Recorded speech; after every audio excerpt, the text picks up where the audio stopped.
Masih di warga itu yang kosong. Untuk Kota Bulo 1 dari Kota Bulo kecepatan Meke terjadi banjir karena luapan air Jambu dari arah Jambu Papen.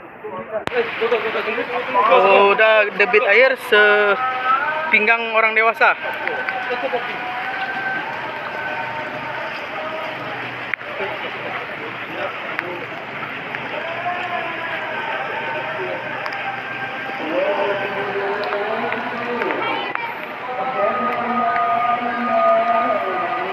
Air sudah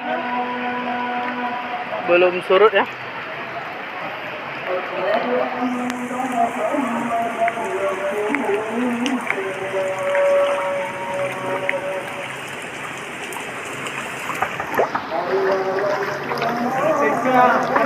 Ini Pak. Rumah warga ini. Lampu mati no bo.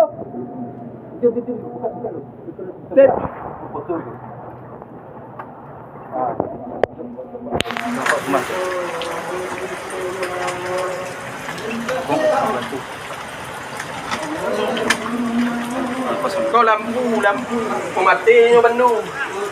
Oh. Bapak, nah benda marah. Tapi Kondeng yo.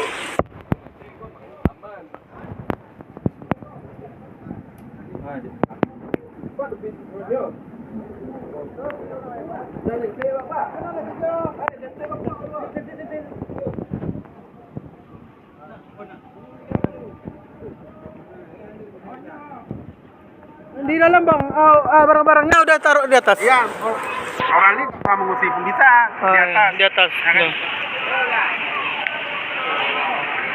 Untuk debit air di Kota Bulo 1 mencapai pinggang orang dewasa.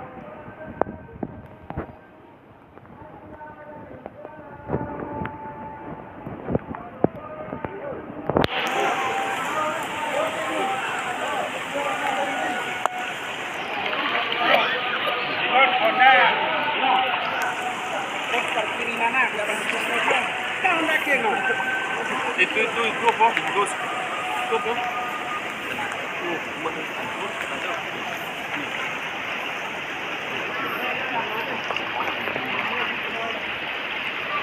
elok sing bang am